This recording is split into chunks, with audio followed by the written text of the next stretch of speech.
my god. mengarah ke area Selena dan juga Brody. Selena Roamer bakal muncul di line of down dengan Abyssal Trap-nya walaupun kena sedikit nerf ya, di mana Abyssal Trap cuma bisa bertahan 60 detik, tapi dengan adanya Brody ini juga bakal membantu banget untuk memberikan damage nih nantinya dari Torn Apart Memory. Jadi kita bakal melihat seberapa efisien dari RRQ karena Aura Fire satu hero tersisa. Dia harusnya bakal mengambil gold lane-nya atau cowoknya bisa jadi gold lane, dia ambil XP lane. Dan ya, Yuzong yang akhirnya bakal muncul.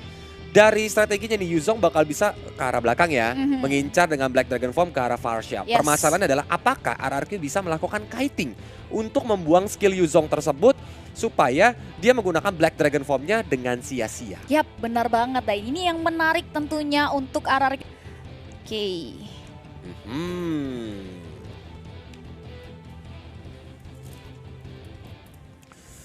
Wow, pergerakan dari kedua tim dari early game sebenarnya akan terlihat lebih agresif di tangan RRQ karena dia juga ada Selena dan burungnya tapi sakit banget kena Ocean Oddity, ditambah lagi kena Soul Bloom dari Facehugger. Memang Matilda ini bakal memberikan tempo yang berbeda kalau memang dia bakal ngeras. Seperti sekarang Gadivanya hampir aja mencuri Purple Buff tapi Aether dia lebih memilih untuk menggunakan Retribution-nya daripada Purple Buff-nya terambil oleh Kadita. Tapi Aura Fire berhasil menculik karya satu buah Orange Buff milik Aether. Bahkan first blood-nya direnggut begitu saja. Aura Fire kali ini benar-benar on fire. Bahkan Godiva memberikan sedikit hello ke sana ke arah Aether kok.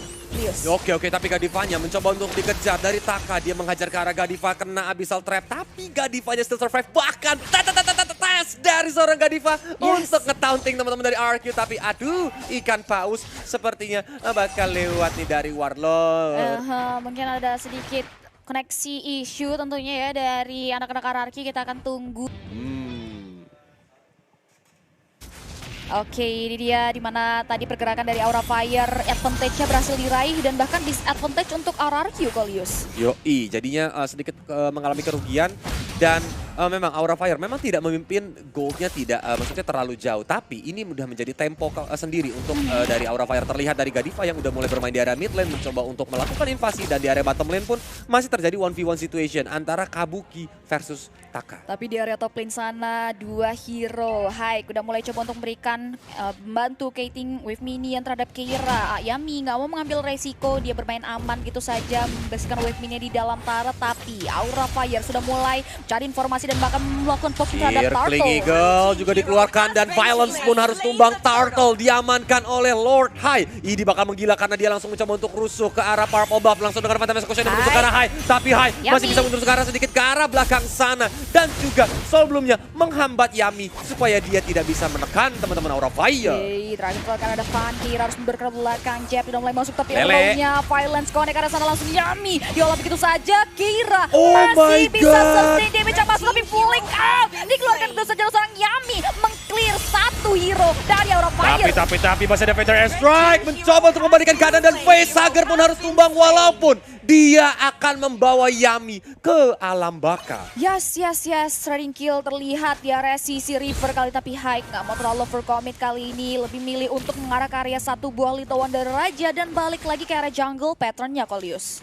Karena memang gini, sebenarnya Hai itu nggak boleh terlalu lama ada di jungle. Sebagai Karina jungler, tipikal playstyle yang dimiliki Hai adalah dia bakal mencari point kill. Dia di jungle biasanya cuma ngambil buff, kalau kebetulan memang lagi nggak ada setup, dia baru ngambil sedikit kecil-kecil jungle minion yang warna hijau, baru dia langsung setup untuk mencari point kill. Tapi di arah bottom lane, kali ini Kabuki dalam bahaya dan bahkan kita bisa juga Warlord. Wings ke arah belakang, Godiva memposisikan dirinya dekat saat back ke area depan sana. Masih coba untuk mulai menyelamatkan dirinya. Ocean Oddity punya koneksi siapapun dan Farsha menjadi korban selanjutnya. Godiva ingin direnggut nyawanya oleh seorang Aether. Langsung saja juga dikeluarkan. Satu Kolius. Aether tapi masih bisa selamat walaupun Facehugger belum bisa berhasil, tapi Soul Bloom yang mencoba untuk mengejar ke arah depan tapi selesai casting time-nya. Aether yang tadinya panik nggak jadi recall lagi. Yes, recall lagi tentunya, nggak mau terlalu overcommit juga walaupun kali ini Hyde lagi dan lagi mengambil karya purple buff-nya Aether Kolius. Yap, ini terjadi di area bottom lane dimana Kabuki yang pertama kali di take down. Warlord tuh udah sekarat banget tapi Godiva yang peka,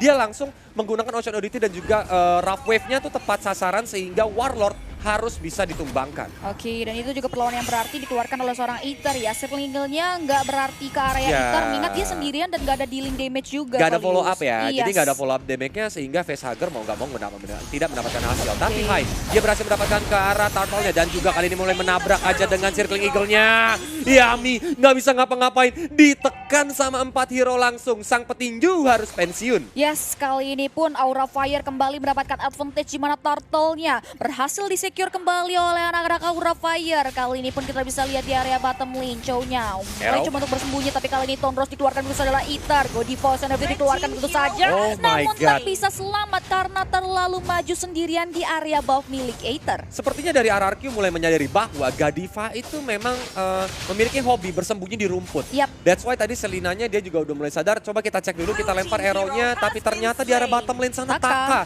berhasil ditumbangkan bersama dengan Chohai. Mencoba untuk datang, Aether yang bersembunyi di rumput pun langsung keluar menggunakan Tone-Rose-nya dan mencari posisinya kembali. Oke, Haik mengingat tidak ada yang follow up, nggak ada orang di belakangnya, membuat Haik pun harus melakukan rotasi ke area lain. Begitupun juga dengan Warlord yang masih bersembunyi. Mas, sejauh ini masih belum ada objektif turret dari kedua belah tim yang berhasil diambil, Kolius. Dan di arah mid lane sana Roveve sakit banget. Bahkan Facehugger berhasil untuk mendapatkan poin kill ya. Hai, dia masih belum puas. Mencoba untuk mengejar ke arah Aether. Dia mencoba untuk mundur ke arah belakang tapi Hai. Breath of the Ocean langsung Wow. dihajar begitu saja. Taka gak bisa kemana-mana. Circling Eagle juga masih dilanjutkan Violence. Langsung mundur ke arah belakang dengan 1 bar darah terakhir. Dan ini menjadi kesempatan untuk Aura Fire positioning diri mereka kembali. Oke, Yami kali ini nggak bisa menahan gembreng diberikan, bahkan dive in. Kabuki, the wave track-nya menembangkan seorang Yami. Wave ini menunjang berada Aura Fire. Udah mulai memasuki pekarangan dari outer turret tier pertama mid lane RRQ. Warlord berhasil memporak-porandakan lane up dari Aura Fire. Meanwhile, in the top lane, ini Yuzongnya benar-benar nakal. Dia langsung berhasil untuk mendapatkan outer top turretnya. Ini bakal memberikan keuntungan bagi Aura Fire untuk melakukan rotasi. Sedangkan Hai,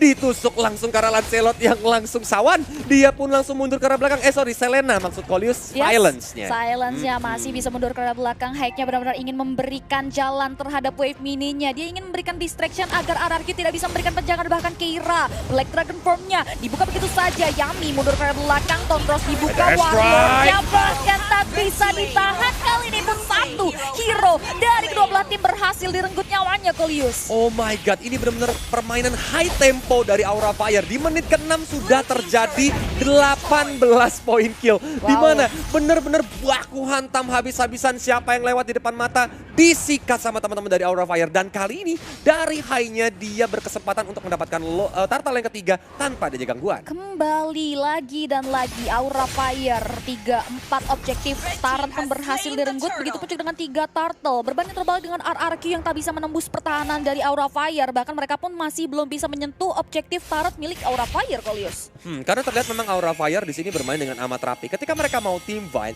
terlihat minion management itu rapi banget. Baru Yes, mereka mau coba untuk setup. Biarin RRQ-nya ini nggak bisa maju bersamaan dengan minionnya. Dan Godiva lagi dan lagi always berada di rumput. Jarang banget kita melihat Godiva tuh muncul di map di mana RRQ mendapatkan info di mana Godiva berada. Yes, Godiva benar-benar bisa memanfaatkan ambush-nya dengan sangat baik. Memberikan serangan kejutan kali ini. Masih belum ada observasi yang diterapkan oleh RRQ. Konsil diaktifkan begitu saja. Godiva yang memajukan dirinya ke depan. Ocean of DT udah mulai masuk ke arah Yami. Keira memposkan dirinya. Warlord langsung buka satu buah Faded Ace Drake. Namun Aura Fire lari terbirit-birit dari lingkaran maut yang dibuat oleh Warlord. Oke, tapi lelenya ternyata connect. Bakal dicakar-cakar dengan Geralt-nya. Keira, dia harus sedikit mundur ke arah belakang walaupun Dragon Tail harus di pop up. Berharap siapa yang kena bakal memberikan regeneration darah. Tapi Godiva mulai tas-tas memancing emosi dari Yami. Yaminya langsung sedikit mundur ke belakang dan akhirnya Aura Fire berhasil mendapatkan inner top turret. Godiva yang lagi recall hampir aja dia kena lele tapi masih bisa pulang. Yes, masih bisa pulang. Richard mundur kembali ke arah belakang. Kali ini pun Brody udah mulai manage wave minion dengan sangat baik. Taka pun harus mundur ke arah belakang terlebih dahulu. Coba untuk mencari tempo permainannya. Dan bahkan kali ini pun kita bisa lihat juga Brody udah mengantongi Hunter Strike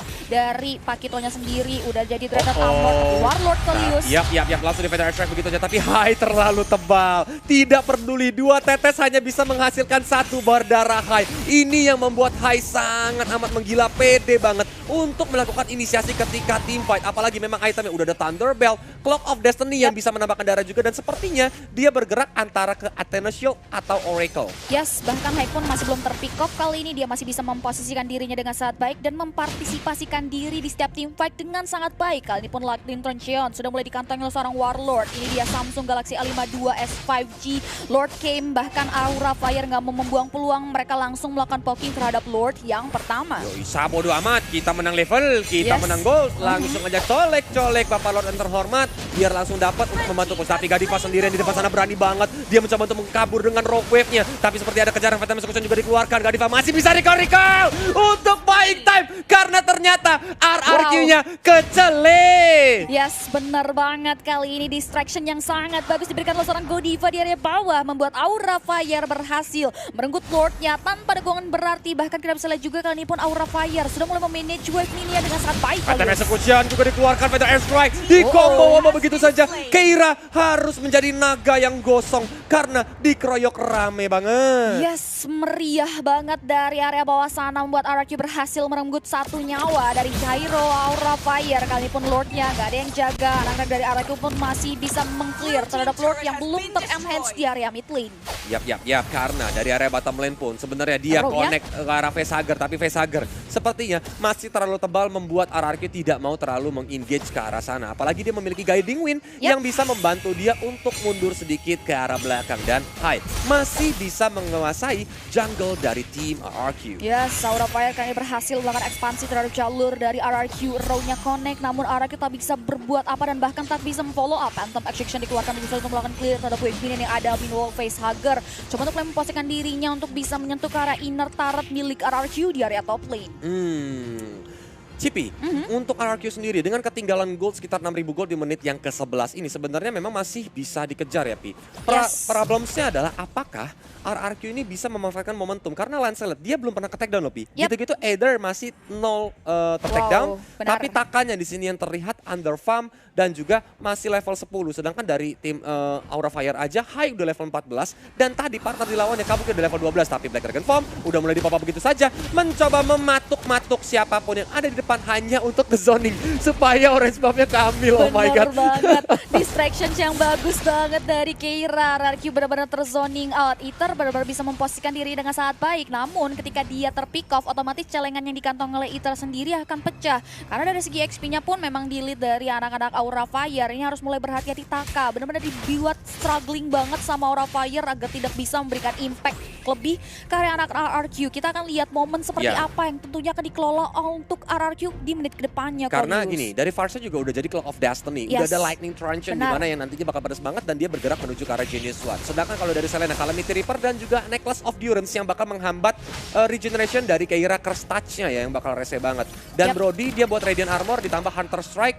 Damage-nya ini belum terlalu besar, tapi at least dia mau mencoba untuk nyicil nih. Pelan-pelan dia mau buat ke arah Brute Armor kayaknya tuh. Yes, bisa jadi tentunya. Ini Brody dari segi positioning aja dia masih bisa kasih shadow damage deal tambahan tentunya bagi anak-anak RRQ. Kita terlihat juga dari Aura Fire nggak mau terlalu overcommit. Dia coba untuk buying time terlebih dahulu sambil menunggu kedatangan Lord yang pertama muncul. Lelenya connect, langsung diajak Fatal Airstrike begitu saja. Keira nggak bisa kemana-mana. Lagi-lagi menjadi naga gosong. Apakah ini menjadi pertanda RRQ bakal segera menggempur Aura Fire? Yes, kali ini kita bisa lihat juga RRQ coba untuk mulai manage wave mininya terlebih dahulu. Belum mau maju ke arah depan. Godiva terlihat bermain secara ambush-nya lagi-lagi. Lele dihajar Fatal Execution. Godiva nggak bisa ngapa-ngapain. Wow, ini pelan-pelan. Bener-bener insting Lele dari Violence nih bagus banget. Dia kayak tahu biasanya nih dari Godiva, dari Keira bersembunyi di area mana. Jadi Lelenya selalu terus-menerus dilepaskan. Nah, kalau kayak gini Pi, Aura Fire bentar lagi ini kan menitnya bakal lama ya. Kalau sampai ter-take down di atas menit 15 itu kan bakal memiliki waktu yang cukup lama banget. Benar banget. That's why sebentar lagi harusnya Aura Fire tidak berani sih main kayak tadi lagi. Yes, benar-benar harus mulai hati-hati mengingat RRQ sudah mulai mendapatkan taktiknya untuk menemukan seorang Godiva. Wings by Wings sudah mulai di-pop begitu saja mengingat Chow dari Aura Fire berhasil mendorong wave mininya ke area inner turret milik RRQ di area top lane, dan Lord yang kedua which is Lord yang sudah ter-enhance muncul ke area Land of Dawn kali ini Kolius. Siapa yang bakal memantau, karena di Lord itu terjadi ada 2 Abyssal Trap ya dari seorang Selena itu sendiri untuk melihat posisi apakah Aura Fire bakal berani untuk engage ke arah Lordnya. Tapi Lele udah mulai dilepaskan, belum ada yang bisa connect, membuat Black Dragon Form langsung dipapa begitu saja ke arah belakang sana. Roveve-nya bagus banget, Violence langsung tumbang, mencoba untuk mengejar lagi bahkan Taka kali kali ini menjadi korbannya. Yami, dia lari terbirit-birit, terkencing-kencing karena dikejar sama banyak banget hero. Oke, Aura Fire mendapatkan peluang untuk mempoking terhadap Lord yang kedua kali ini. 3 hero tersisa dari RRQ, mampukah RRQ men-steal terhadap Lord yang sedang dipoking oleh anak Aura Fire? Kira coba untuk mulai mencari informasi terlebih dahulu. Terlihat dari minimap RRQ tidak mau memasuki teritorial anak-anak Aura Fire. Mereka lebih prefer untuk memikirkan defense mekanisme seperti apa ketika Lord jatuh ke tangan anak-anak dari Aura Fire. Ikhlaskan saja Waduh, Lordnya pada Aura. wow, Daripada dia masuk tabrak terus meninggoy kan. benar banget. Resikonya tinggi. Tinggi banget. Iya, jadi mendingan udah kita lepasin dulu karena memang mereka juga punya Varsha nih. Yes. Vi. Dengan ability high ground yang dimiliki oleh Warlord, harusnya dia bakal bisa untuk nge-cover dulu.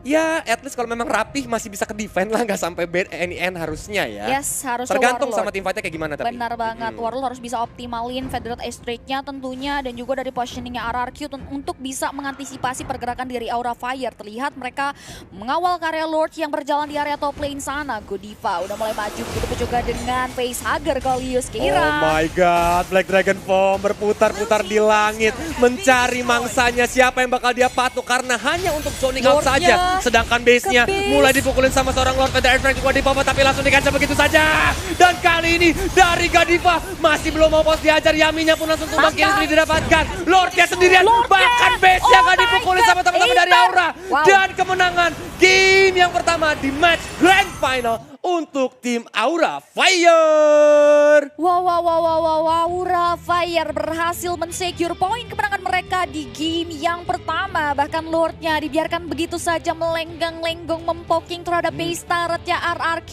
yang membuat RRQ tak bisa memberi